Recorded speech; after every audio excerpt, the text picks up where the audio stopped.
Welcome, everybody. This is Jeff Baller with the Apartment Owners Association, and we are now into 2025. And if you are still using an old lease agreement, we recommend that you update to the newest rental agreement for several reasons. Before we get into that, I just want to say thank you so much for being a part of the Apartment Owners Association. And wow, so yeah, there's a whole lot of changes. Many of you have saw the live stream that we did with Dennis back at the end of the year, and we talked about New Year's resolutions and basically those things that have changed and what you probably need to be doing different this year. And definitely, yeah, so thankful for Dennis. And so he's going to come on and speak. Before he does, I do want to mention you may have missed on-site manager law update. That's one that we did, and setting rental criteria for as you're selecting a new resident. That's another one that we did. Top tax strategies. So all of these are on our YouTube channel. So if you're on the AOA website on a big computer, there's a YouTube icon up at the top. If you're on a mobile device, then it's going to be at the very bottom. There's a YouTube icon, and it will take you right to our channel. But you can watch it right there from AOAUSA.com. There's a blue help button where you can just type in different questions that you may have. And we're welcoming people also. Want to welcome those of you that are joining us on Zoom. So I see we got a few people here coming in. So come on, and you'll be able to ask questions in the chat and even video if you would like. So that's something, both of those are options as you come in. And then I do want to mention February 19th, we're going to have the Bay Area Landlording Power Conference, and that is going to be great. It is a free event. We are selling box lunches for that. And anyway, so that'll be great. February 26th in San Diego, Franco Simone will be speaking. It's going to be a doubleheader, and he's going to be talking about the move-in process, setting rental criteria, and a whole lot more. So that should really be valuable time for those of you that are in the San Diego area. All right, so definitely subscribe if you haven't. And our speaker today, many of you know from the Legal Q&A, if you get a magazine and either our San Gabriel issue, our San Fernando issue, our LA issue, our South Bay issue, or our Orange County issue, he writes the legal Q&A for all of those, and definitely want to recommend that you read that every month and kind of stay up to date. And yeah, so he has 29 attorneys working for him. He's been in the business for over 45 years. And yeah, he's so old that he has kids working for him. Even, just kidding. I know that's your joke. I kind of took it. But anyway, we're so thankful for you, Dennis. So what do you have for us today, buddy? Jeff, for putting these seminars on. I think obviously the Apartment Owners Association is the premier association for all of the state of California. And the fact that you guys put these seminars on is, I think, just invaluable for the knowledge of our members. And, we're dealing with new laws that are coming at us, every 15 minutes based on these politicians that cannot figure out a way to denigrate our property rights. But that's where we are now. And unfortunately, in order to effectively manage your properties, you really have to stay on top of that. And that's why joining this association is so valuable. And not only just joining it, but participating in the seminars, reading the magazines. This is what's going to save you from finding yourself with a name on a lawsuit where you're the defendant, because there are marauders of attorneys out there, not me, of course, but who are looking to sue landlords just because they look to the left or they look to the right. So it is insanity, and that's why knowledge is power. We obviously provide a wonderful service to the community, even though the community doesn't recognize that, and our politicians doesn't recognize that. We're housing providers. Try living in a society where you don't have people who are housing providers. I think it's one of the most important industries, but of course, it doesn't look like that to our people. I do want to go over some of the issues of what must be contained in a rental agreement, and also some of the laws that are associated with that. I can tell you very simple in one easy sentence, you want to have a good rental agreement, just use the Apartment Owners Association. So join it if you haven't already and just grab it off their website. And really, it is the best rental agreement that exists in terms of your protection. And I know because I helped author that. But I do want to go over some things now. And we have a hot topic dealing with a concept called price gouging. Price gouging. It's under Penal Code Section 396. And this code section is invoked when the governor issues a state of emergency for a particular county. Well, due to the fires that are raging, including right now in LA County, on January 7th, 2025, Governor Newsom issued a state of emergency for the County of Los Angeles. And by issuing that state of emergency, it came into play Penal Code Section 396, which is an anti-price gouging statute. The concept being that, if there's a big earthquake and you're at a 7-Eleven and people are dying for water and you're trying to sell a bottle of water for $60, obviously that's going to be considered price gouging. But it also applies to all purveyors of services and sellers of merchandise. And of course, that would constitute income property owners. So under the basics of that law, you cannot raise rent in excess of 10%. You cannot raise rents in excess of 10% because then you could be considered in violation of the price gouging statute, Penal Code Section 396. There are some exceptions to that, which is if you can prove through your actual expenses that your expenses have gone up and therefore I'm entitled to a bigger percentage than 10%, then you can go with that. But the fact that you say that, hey, the fair market value of this property is X amount, I'm way below it. That's not what the code section is talking about in terms of going above that 10% figure. You have to actually show it by your expenses. But we're getting a lot of blowback here in terms of what kicks in that statute. When does the 10% rule really apply? So let's talk about that. If you have an existing single-family home, townhouse, and condominium, those generally, under the Costa-Hawkins law, allows you to raise the rent to whatever you have. So if you have an existing tenant there, and let's pretend he's in a house for $2,500, and you know that everybody's getting $3,500 for that house. So you want to, at this point in time, since the institution of the state of emergency back on January 7th, if you want to raise that rent, are you going to be in contravention of the state code dealing with Penal Code 396?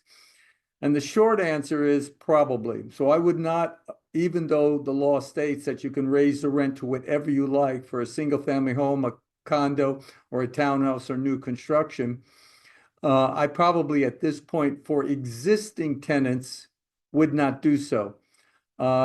If you find yourself in a situation where you have done it, I would quickly tell somebody who might be trying to prosecute you that the Costa-Hawkins law, which I'm so happy was not repealed in the last election due to the efforts of the Apartment Owners Association, states specifically that notwithstanding any other law, I am allowed to raise the rent to whatever I like on a single-family home, a condo, or a townhouse.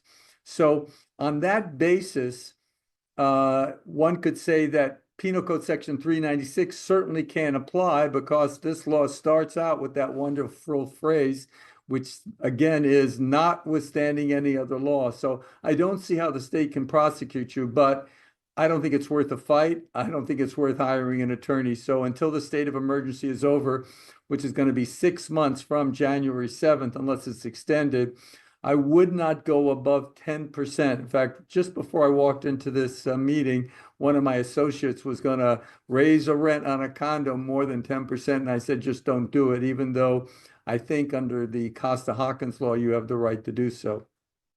But we're also getting blowback. In fact, there was a realtor in, I think, Glendale, who's been on the news lately for being in violation of Penal Code Section 396 because he's renting property, vacant units, and he's exceeding the rental value as once advertised. So let's pretend you have a house that was going for $10,000. And since the fire, and you realize that there's going to be a pent-up demand to lease out these properties. So in that situation, he wanted to charge, I don't know, I'm making up the terms, but let's pretend $15,000. Well, he's now being indicted on the basis that he's in violation of that. And that's because he advertised it at one price. And now, after the state of emergency was declared, he's raising it above 10%. In that situation, I think he is wrong. And I think he does violate Penal Code Section 396. I actually gave him an email telling him, though, that notwithstanding Penal Code 396, I think he can save himself with the Costa-Hawkins bill. But again, if you're out there, I would not advise you getting involved where you're buying a lawsuit to defend yourself and prove yourself innocent. That's going to cost you $50,000 by the time you prove yourself innocent. So I don't think it's worth it. But we're also getting a lot of questions regarding, well, I have a vacant unit. What can I rent it for? Well, if you never advertised what that unit was going to be leased for, and let's pretend it just came up as of January 10th, can you go more than 10% what the previous tenant was saying? There's a lot of realty groups out there who are saying, no, you can only go above 10% of what the previous tenant was paying. And I'll tell you categorically, that is not the law. If you haven't advertised anything with regard to this unit, and as of January 7th, it becomes vacant, you can charge whatever you like for that unit. There is nothing under the law that's going to stop you. For example, let's pretend you had a tenant who was in your unit for 22 years. It was a two-bedroom unit, and she was paying a total of $750. And right now, the fair market value for that property is $3,000. No one on the planet is going to tell you that you can only go 10% above $750. So as long as you didn't advertise it at one rate and then go more than 10%, I think you're fine. So vacant unit, charge whatever you like if you haven't first advertised that. Okay, that's my discussion with regard to Penal Code 396. Let's move on. How you guys at with regard to taking pictures? You guys like to take pictures? Everybody's got a smartphone, right? Well, the state is creating or forcing you to become a photographer. Yes, in the state of California, you are now a photographer, whether you like it or not, because as of July 1st, 2025, you must take pictures of your unit when it is being offered for lease. You must take pictures of the unit while it is offered for lease so that when the tenant moves in, you have a photographic record of what that unit looked like prior to it being occupied by the tenant. Now, I always think that this was a good idea anyways, because, we can show the tenant the before and after pictures and prove that you're the one who did this damage. But now it is legislatively required that as of July 1st, 2025, you must take pictures of the units that being leased and just save them. Everybody's got a smartphone, except for possibly Jeff. Jeff, did you ever update that flip phone? Did you ever do that? Okay. All right. All right, Jeff. Yes, Jeff finally came to the 21st century. We're very happy about that. And I did tell you I was going to pick on you. So, but anyway, but everybody else has a smartphone. So please, as of July 1st, you're leasing out a unit, take pictures, leave it in your phone. Or if you have Google Photos, it's automatically going to transfer up there. Now, prior to July 1st, 2025, as of April 1st, you're going to have to take pictures of the unit when the tenant vacates and when the unit is restored. So when your tenant moves out, you immediately take pictures. Oh, look at that. I don't have cabinet doors. The knobs are off the stove. The air conditioner is pushed out the window and the drapes are all ripped. You're going to take pictures of how the condition of the property was when the tenant vacates. Then the law requires, and this is again as of April 1st, 2025 or thereafter, you have to take pictures of the unit once it's restored. So you'll have the before pictures and the after pictures. And as of July 1st, you'll also have the move-in pictures. But once you take these pictures and once the premises are restored, you have those before and after pictures must be mailed to the tenant with your security deposit itemization form. So once your tenant leaves, you take pictures showing the condition of the unit, you take pictures of how you corrected those deficiencies. And of course, if you're deducting more than $125, you need to include with those receipts. So that's a new law that has come online, which starts as of April 1st and then gets a little bit more dicier as of July 1st when you have to taking pictures of when the tenant moved in. Let's move on. The association's advice since the beginning of time was when you ran a credit check through their organization. And of course, I recommend using the apartment owners credit check. They have the absolute best in all of the state of California. The usual advice was never give the tenant a copy of the credit report. Advise the applicant that this is the credit institution that we use to run the report. This is their address and this is their phone number. And if they want to get the report, they're allowed to get it for free. Well, that changed as of October of 2024. And that now states that once you get that application or that credit report, excuse me, you need to give it to your applicant within 7 days of receipt. So make sure that when the tenant is filling out an application that you have a current email address or a current address where you can send off that credit report, because that has to be done within 7 days. The tenant does not have to ask for it. The tenant does not have to ask for it. Okay? Moving along, we know that when a tenant comes, we're going to charge them a credit check fee. And that credit check fee can be around $45 as a specific amount that you can charge for that credit application fee. Well, as of January 1st, our state legislature created a bunch of rules with regard to that. Number one, you can't charge a credit application fee to an applicant unless you first gave them in writing what your criteria is of terms of renting out a unit. So in other words, if your criteria is, I'm not going to rent to somebody unless they have a credit score of 695 and they must make more than 3 times the stated rent, that all has to be contained in written form handed to your tenant before any money changes hands. According to the legislature, their point was that, hey, if the credit sees what your if your applicant sees what your credit criteria is and they know they're going to fail, then there's no reason to give them an application fee and for them to run your credit because they know you're going to fail anyway because you don't meet their credit. So they're trying to save applicants money on that situation. By the way, I'm sure the association has those types of forms to use, but I would also include that these are not the total criteria of 3 times the amount of earnings for that or what your credit score is. I would also put down that we're also going to be doing checks to see whether you're a good tenant or not based on your conduct on the previous parts. So that all takes into account. So the fact that, yes, you're a perfect tenant, you pay your rent early, and you make 5 times the amount of rent. So you clearly have no problem and you have a beautiful credit score. But if you called the previous landlord says, yeah, he does all that, but let me tell you something, he fights with his wife every week and everybody's complaining. That would be a proper criteria to reject that applicant.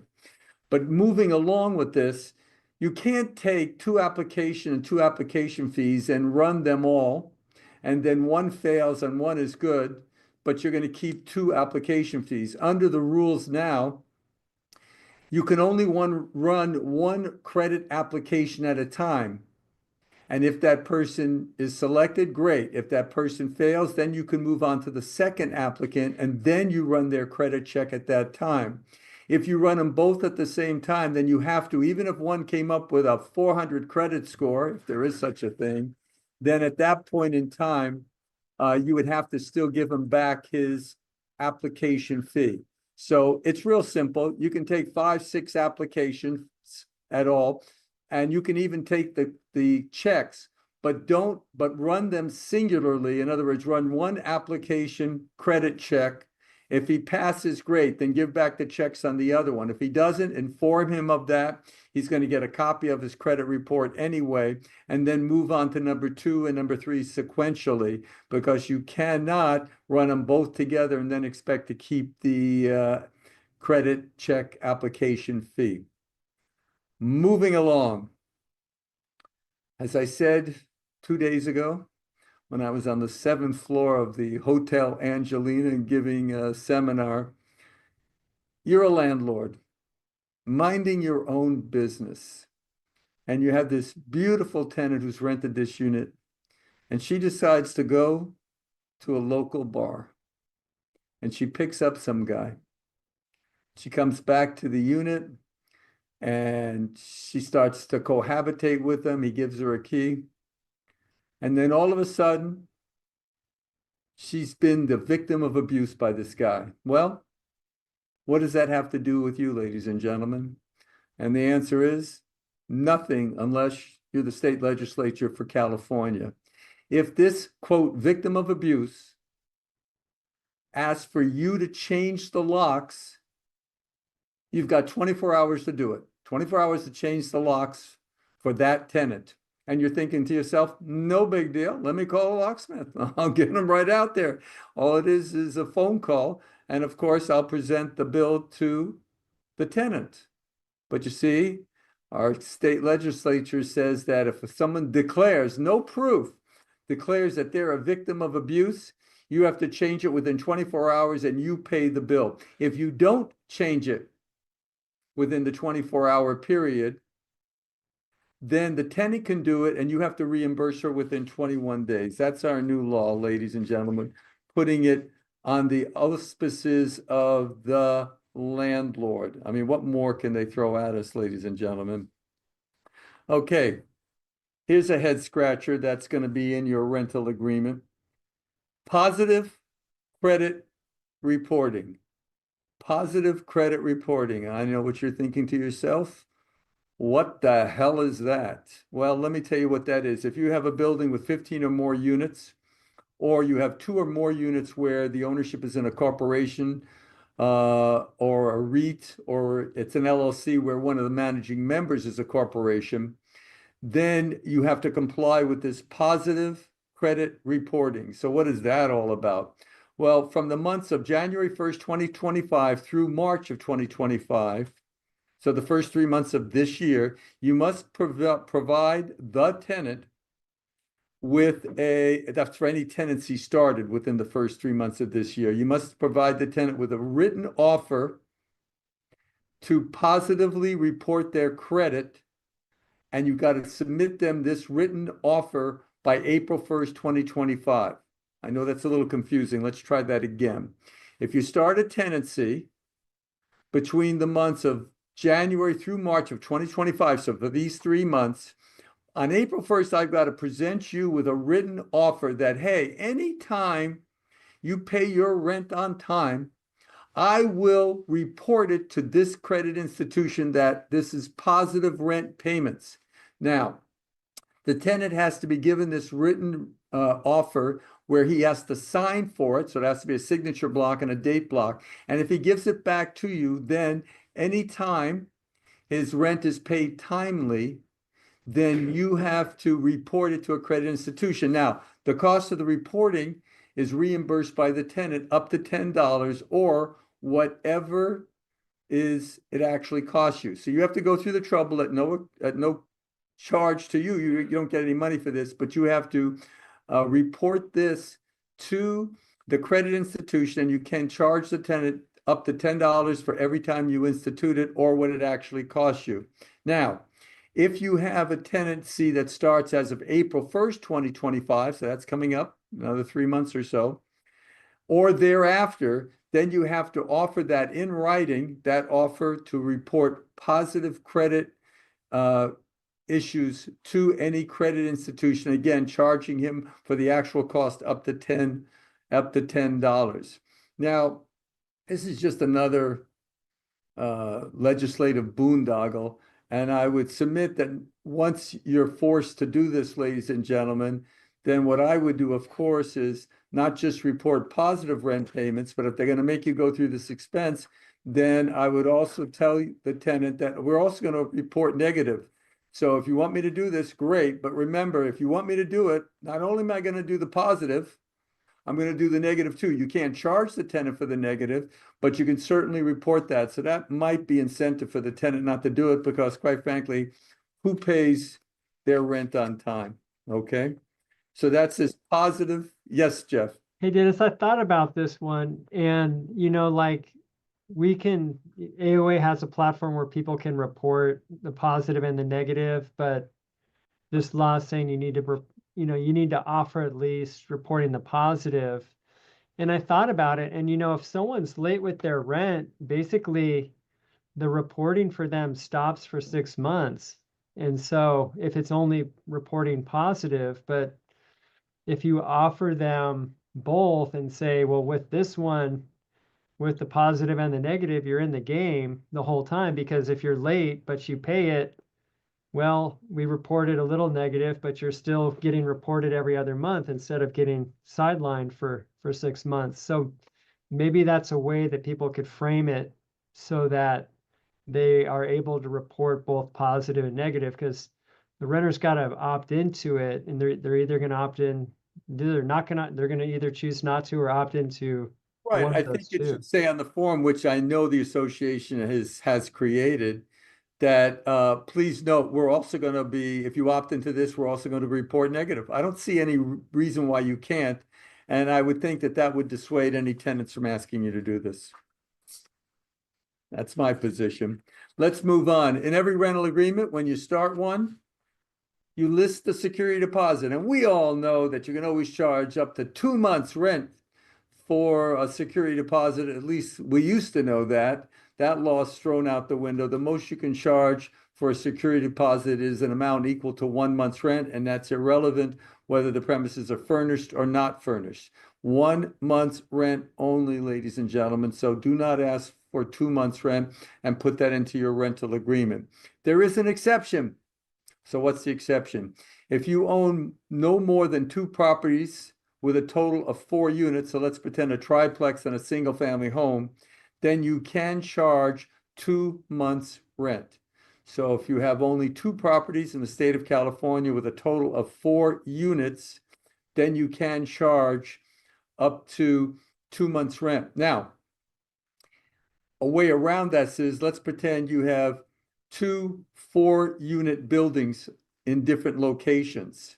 Well, if you put one in an LLC and the other one is in your individual name, well, then you've got 2 separate owners, and therefore you could charge, even though you have a total of 8 units, really, you could charge a 2 month security for each of those units. Okay? So, or let's pretend you've got 10 single family homes. Well, you know what? Put about 6 of them, or put 4 in one LLC, 4 in another, and then leave 2 as an individual. And then at that situation, you are entitled to a security deposit equal to 2 months rent. Moving along, we know we need a strong lease, and the AOA lease is really one of the best leases in the state of California. But here's some mistakes that landlords make, even with the best lease on the planet. Number one, the last time I checked, you guys are landlords. You know what that means? It means you are the lords of the land, which means you never sign a rental agreement first. Have the tenant sign the rental agreement, and then once you have all the signatures, then it comes back to you. We have these situations where a landlord will send a signed rental agreement for the tenant to sign. The tenant doesn't return it, and now you're kind of stuck. And if you lease it to somebody else, then magically the first tenant will sign it, and now you've leased the same property out to two people and let the lawsuit swirl. So remember that you're the lord of the land. You signed the rental agreement last. When you are renting out a unit with this wonderful AOA rental agreement, you want to make sure that all adults who are renting your unit not only are having a credit check, but all adults who are renting a unit must sign the rental agreement. Okay? If the husband's away on a business trip in Chicago, then this deal is not going down. Everybody must sign before you give them the keys. You should also list all occupants. All occupants need to be listed. So the children, maybe their names, little Timmy, little Johnny, little Sally, their names listed in the rental agreement so we don't have a revolving door. Now, all rental agreements have blanks. Blanks are meant to be filled in. If you don't fill it in and you give it to your tenant, guess what? Once he's got your signature, he's going to fill it in. So if there's blanks on your rental agreement that you didn't fill out, make sure you put a big line through that so he can't fill it in last. Also, with regard to rental agreements, if your property is subject to statewide rent control, if your property is subject to state or could be subject to statewide rent control, you want to make sure that if you are exempt from statewide rent control, that there is a phrase in your rental agreement, as it is in the AOA, that you are exempt from statewide rent control. For example, if you're not in a local rent control jurisdiction, let's pretend you're in a civilized place to own property like San Bernardino or the city of Burbank, where I'm sitting right now, a civilized place where there's no local rent control, you are potentially subject to statewide rent control. But statewide rent control exempts townhouses, condos, Section 8, and also single-family residences. So you have to have that box checked in your rental agreement that this property is exempt from statewide rent control. If that is not checked, then that means you're going to be subject to good cause to evict. So if you want to sell your property, and therefore I'm asking you to move, Mr. Tenant, on a month-to-month tenancy, because you didn't check that box, now you're subject to statewide rent control. You need good cause to evict. And guess what? Good cause to evict is not that I'm selling the property. Okay? Okay. Important terms that have to be in your rental agreement, which of course are in the AOA's rental agreement, is that, again, make sure that you list all occupants and make sure that the proper persons, all adults, are signing the rental agreement and all adults' credit have been checked. You want to also make sure that every single building has a no pet policy except for service animals or ESA animals. I know that the association just changed it to a no pet building to a no animal building. Oh, you didn't do that? Nope. Well, you should do that.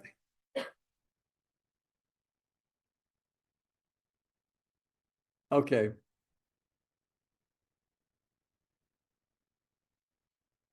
You can just see somebody wants to bring in a small cow, right? And they say, it's not a pet, it's an animal. This is a no pet building. Well, it's not a pet, it's a cow. Or, I'm using it to feed my baby milk. So anyway, make sure that you have that a side agreement from the association. Of course, if it is an ESA animal or a service animal, you can barely ask any questions. There's no documentation, but he does have to say that the animal is trained and that it does perform that service, and he does have a disability which recovers it. If it's an ESA animal, then they got to give you a letter from a medical professional, whatever that means, but somebody who's licensed in the state of California and shows his license number. And it also has to show that this person is disabled and would benefit from the services of an emotional support animal. It also has to show that this patient / your tenant was treating with this medical professional at least 30 days prior to the letter being written. One important fact that needs to be in your rental agreement is that all repair requests must be in writing. I can't tell you that every time we go to the eviction court based on non-payment of rent, the tenant's excuse is that, all these things are wrong with the premises, and the landlords always say, hey, you never told me about this. This is the first time I'm hearing about this. So we want a phrase in our rental agreement that states, hey, if there's something wrong with the unit that's not of an emergency nature, that I want it in writing. And then you need to follow it up with your own correspondence saying, yes, I received your letter to fix the garbage disposal on this date. I want you to know I fixed it on this date.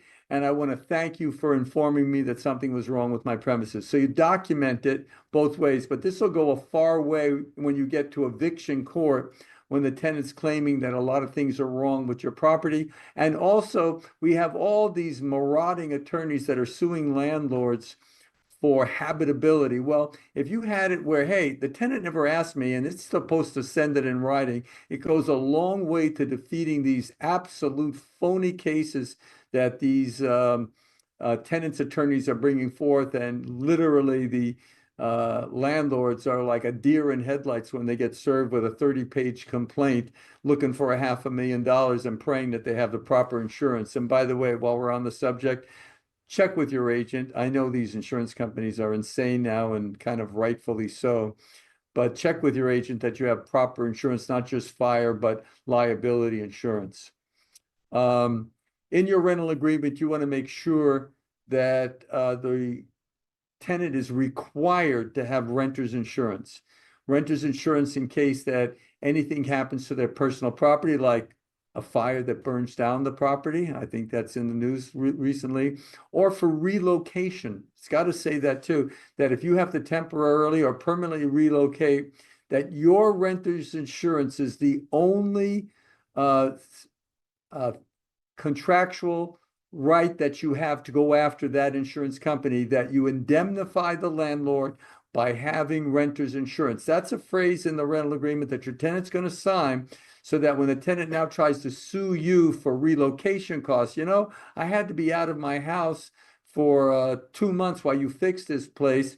And of course, based on my standard of living, of course, I have to stay in the Ritz-Carlton. And you do know I do take a massage at 4 p.m. every day. And of course, you're going to be responsible for the massage as well as putting me up at the Four Seasons. Well, you're saved, even though I don't think you're responsible legally anyway, but you're saved. It's specifically stated in your rental agreement that you carry renter's insurance, you indemnify the landlord, and you can only look towards your insurance company for any personal property loss and any out-of-pocket expenses because of your having to relocate from the property. Okay, another important phrase in your rental agreement is that any misrepresentations in your application will constitute a non-curable breach of the rental agreement. Many times tenants lie on their application like, I've never been evicted before. I've never sued a landlord before. A landlord's never sued me. And then you come to find out that they did. Well, they're already in. You've already given them the key. They've already signed the rental agreement. Maybe it's a year down the path of that he's been in your building. But if you can determine that he's lied on his application, and assuming your rental agreement specifically says any misrepresentations in the rental agreement will constitute a non-curable breach, you've got a wonderful case for eviction. Okay, quickly moving along.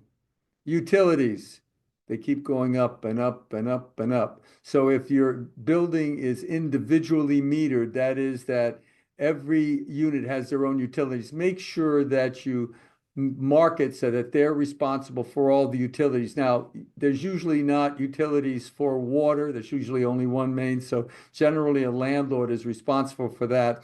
And that includes heating the hot water for all the tenants. But as to the tenant's electricity and gas, natural gas, then make sure that it shows clearly that the tenant is responsible for that and that they must put the utilities into their own name. You can start with RUBS, which is the ratio of utility billing system, where if you have that system in place, that even though you're not individually metered, the tenants agree that based on this formula that they'll be responsible for their share of the water. You can do that. There is a certain amount of cost for hiring these companies, but that's a way to get out of these situations.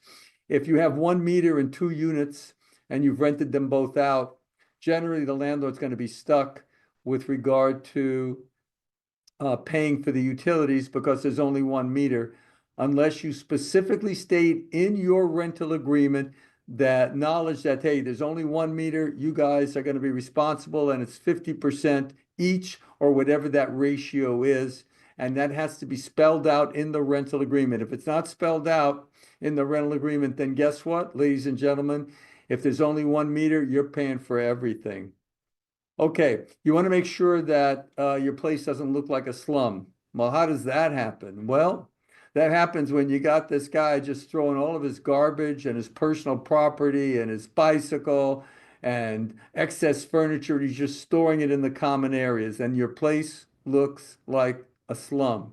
So you want to make sure that in your rental agreement it says that there shall be no storage of personal properties in the common areas or even on the balconies. You know, they're putting their laundry out in the balconies. You know, maybe you can say maybe patio furniture only, but you want to make sure that none of this personal property is in the common areas. It makes it almost impossible to lease out your unit when it looks like a slum. Next, I don't care whether you love to smoke, and I don't care what you want to smoke. You know, maybe you go to your local hookah uh, parlor every 6 days and you're just the biggest fan and you think that the issue of cancer has nothing to do with this. It's a hoax. Well, even if that's your belief, ladies and gentlemen, every rental agreement must state no smoking anywhere on the property. You're not doing it for yourself. You're doing it because if the tenant in apartment number 3 is complaining about the apartment number 2, and she's going to get cancer because she walked by him, 100 feet away from him, now she's sure she's getting cancer. You must have this in your rental agreement, a no smoking provision. I don't care anything about your love of smoking. It's not for you, it's for your liability. So you have a way of stopping tenants from smoking, which is then only going to create havoc when other tenants are coming after you because they're impacted by the smoke. You also have to have in your rental agreement a limitation on attorney's fees. If you win a case against the tenant, the chances of collection are X amount. But if the tenant wins a judgment against you, let's pretend you lose your eviction case and they had an attorney, they're going to ask for 20, 30. The last one we got was $50,000. And thank God that there was a limitation of attorney's fees for the prevailing party of $500, so that the most they could get is $500. If your rental agreement, and go out and take a look at it, says that the prevailing party is entitled to reasonable attorney's fees, that's the absolute worst. It sounds good, but it's the absolute worst, because if you lose, they're going to come after you. And if you win, the chances of collecting are small, especially if the tenant doesn't have any wherewithal. You should also have a mandatory arbitration provision in your rental agreement for personal injury. So if the guy tries to sue you for slipping or falling or because an airplane hit him on the head, but he was standing on your property, you want to make sure that this goes to arbitration. So please have an arbitration and make it mandatory, not for unlawful detainers, but for any personal injury. You also want to have it where the tenant vacates the unit and there's personal property left behind. And now, of course, the association have this wonderful form called abandonment of personal property. You got to fill it out. You got to send it to his last known address, which is your property. You got to wait 18 days. And assuming the stuff is worth less than $750, you can toss it away. But if it's worth more, now you have to hold a public auction. Well, put a phrase in your rental agreement that all personal property left after the tenant has vacated shall be considered abandoned and the landlord is free to dispose of it at his own will. Have that phrase in your rental agreement. So as soon as you get the key or the tenant is off the property, now you have the right to immediately toss that stuff, and you don't have to be worried about dealing with these forms and auctions and anything else. The last one I'm going to do is, in every rental agreement, there's a possibility at one time in your life that you might want to move into your own unit. And you might want to ask that tenant to move because you want to move into your own unit, or a close family member like a grandparent, a parent, yourself, your spouse, domestic partner, child, or grandchild. Well, in a lot of these areas, especially in statewide rent control, you have to have a phrase in your rental agreement to the tenant that says, hey, I might want in the future, I'm not saying now, but sometime in the future, I may want to have a close family member move in. And if I do, you're going to have to move out. If that phrase is not in your rental agreement, then you're not going to ever, 10 years, 20 years down the line, ask this tenant to move because you want a family member to move in. I know that phrase is contained in that wonderful Apartment Owners Association rental agreement, which again is just a little bit of the membership fee, which is so inexpensive for the whole year. So again, I'm going to recommend anybody who's watching this, please join that association, run their credit checks. And young Sir Jeff, if you've got any questions, you can hit the old man with it because I think I'm ready to embark on answers.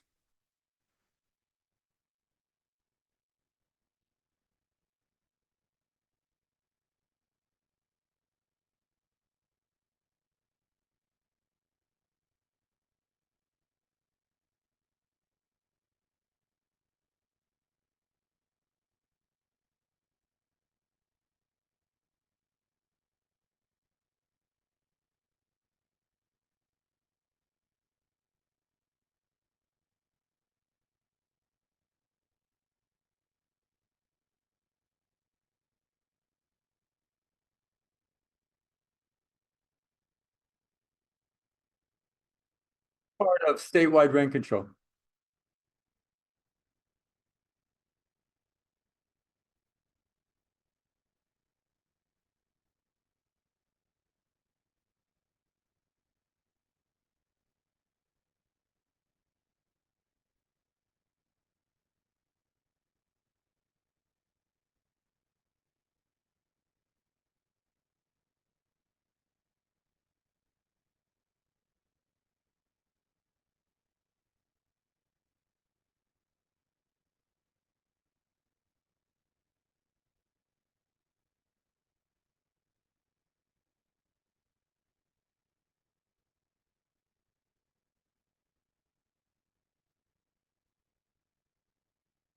We've gotten this question a few times.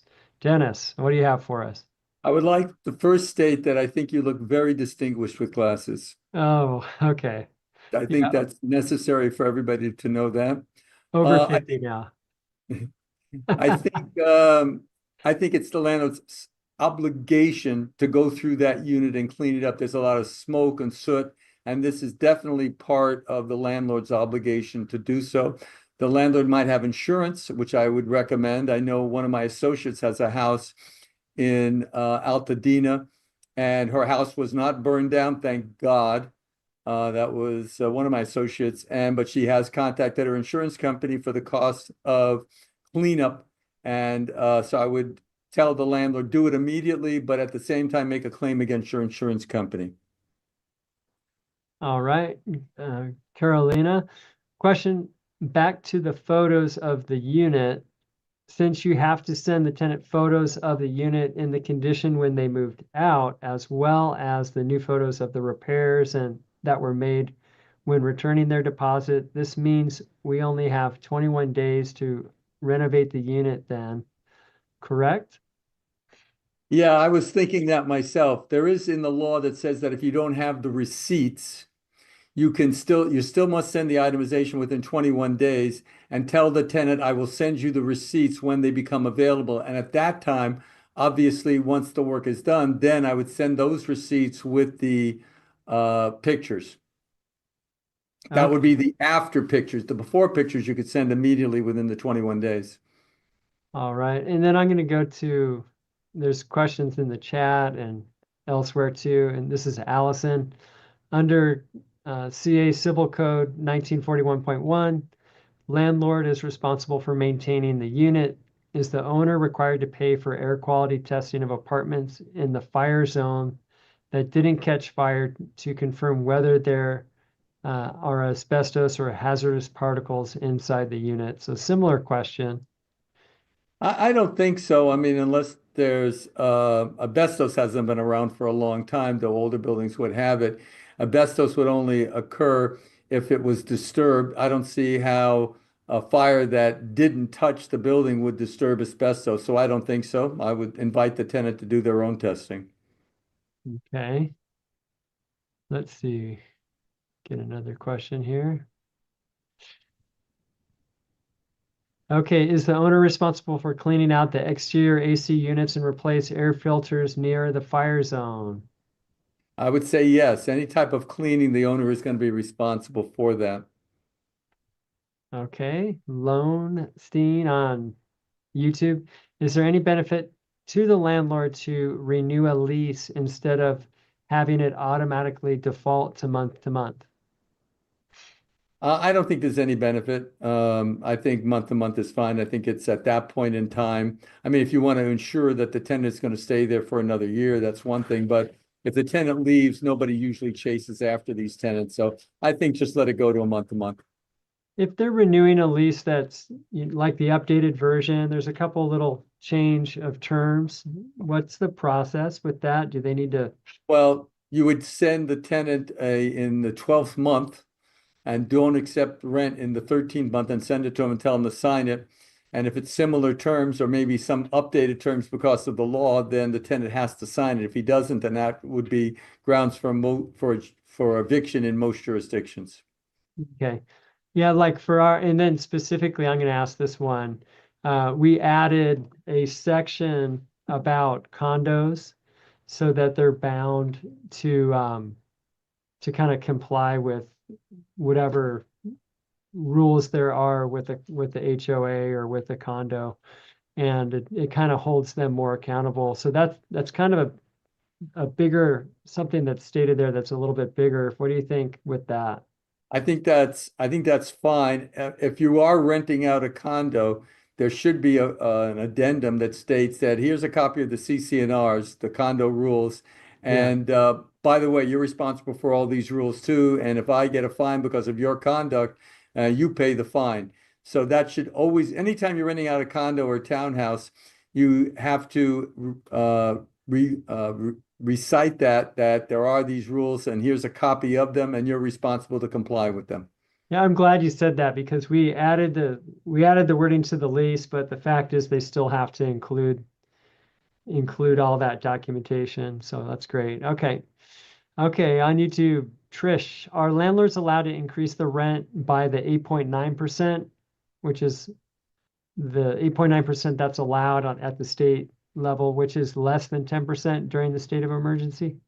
Yes, the state of emergency only talks about a prohibition against rents raises in excess of 10%. So 8.9, you'd be fine. And for everybody listening, she's asking this question for California state rent control that she's following under, not under a local jurisdiction, which you might be under, so please don't confuse that. Okay, Kelly Joe Slater, what if you cannot restore the unit within the 21 days? We have to return the deposit. What do we do about the photos in that instance? So Well, certainly you can, the law states that if you can't get it done within 21 days, you still need to send the itemization, which will be considered an estimate. You can still send the quote before pictures and state that when the receipts become available, I will send those to you with the pictures and any adjustment to the monies that I'm deducting. yeah. Okay, in the chat, Carmen, just to clarify, we are able to report both positive and negative payments for all who opt in. How about Section 8? I don't think there's any difference between Section 8. The law really talks about reporting positive rent payments, but of course, to protect ourselves, we're also going to report negative rent payments. And Section 8, whether if they don't pay their share, I would certainly report that. Yeah, what's interesting, like there's a couple different things there. So we actually have two different forms, and literally the Section 8 or the ones that are like government-backed loans, the ones that fall under that, um, you can offer them the one that's for both positive and negative, where The other ones, some attorneys are gonna disagree on what you can do or can't do. But again, I think trying to help them see the benefit of reporting both, the fact Right. that But again, we all know, Jeff, that in the United States of America, you can do anything you want unless there's a law that says you can't. There is no law that says I can't report a late rate rent payment to a credit institution. So on that basis, you're free to do so. okay, yeah, that's one way to there you go. There you go. All right. So, okay, if the housing provider doesn't charge the applicant any fees to process the rental application, does it mean the landlord can be more selective in which applicant to process first? Great question. Yeah, then you can be more selective. Then you're not charging the tenant an application fee at all. So this code section is irrelevant. It doesn't come to play because I'm not charging you an application fee. Right. So you could take the rental application without taking the fee, do all your due diligence, look at everything they have written down there, don't run the credit report and pick the one that you think's the best, then collect the fee, run the report. I think you're okay with that, though. Fair Housing once came out with a bulletin that said that, and that they're not the law. They just try to advocate the law. They said you have to take the first qualified applicant. Right. So if you're in a lawsuit, then you wish you had done it that way. And so, yeah. Call our So, office, we'll help you out. right. Okay, here we go. Um, okay.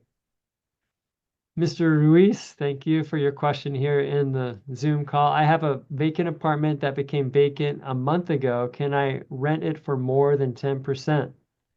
And I think I went over that in our discussion, and the answer is absolutely. As long as you didn't rent after the emergency, you listed it at one price, or maybe even before the emergency, you listed it at one price, and now you've jacked it up more than 10%. Unless if you haven't listed it, you could rent it for whatever market value is. Right. And this is that whole Prop 33 and why everybody donated. That's why everybody put the lawn signs up and worked as hard as they did. Because if you can't raise it to market rate after you have a vacancy, then I mean, we're dealing with it's just not even hardly your property anymore. So fortunately, we won that one, right? If, yes, one for the good guys. Yes. All right. February 14th vote will decide whether there will be 1 year moratorium or no rent increases possible at all for all of LA County. So yeah, the city, the if that yeah.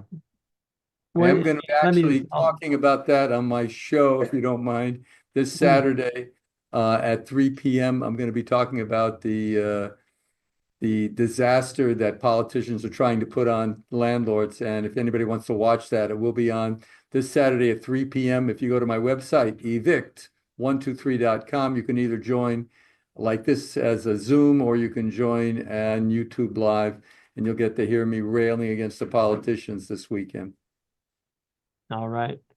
So Mike on YouTube, I have a duplex townhouse, a duplex, a townhouse, and a single family with an ADU. Can I charge 2 times the deposit? So that's a total of 5 units. Right, but you have there are more than two properties, so it's limited to two properties. So put one or two of them in an LLC and you're fine. There you go. Let's KDL, take one more, hello. sir. Huh? We're at the hour here. Oh, okay. You gotta bail. So can you take one more? Yes, of course. Okay. I got to get ready for the Boston Celtics tonight. We got to beat them up. Oh, okay. So you're leaving. You're for real. We got to get out of here, huh? No, it's Okay. not till this evening, but I got a few phone calls to make. Okay. Here, this is the one that we talked about, Dennis. Second Life. According to your lease, we can charge a $50 if we are forced to serve a pay rent or quit. Can we charge the same if we need to serve a perform or quit notice? So, Well, as I'm happy to tell you that I asked Jeff this question right before the telecast, and that was dealing with Senate Bill 611. And that bill, which recently came out, says you can't do that. So you can't charge for serving a 3-day notice. You can't charge for other items. Right. And so literally that's one of the new things, one of the changes in the lease is that we removed that from the new leases. And basically for everybody with an existing lease that has that term in it, it's basically just invalid. So you no longer can charge that $50. That's a great question to end on. Go Lakers. We'll get it. We'll get them tonight. I guarantee it. Come Anyway, on, thank you, man. everybody. And thank you, Jeff, for putting these on. Okay, great. Thank you, everybody. And we have lots of content that's there on the YouTube channel. Go check out Dennis as well on Saturdays live at 3. And anyway, take care, everybody.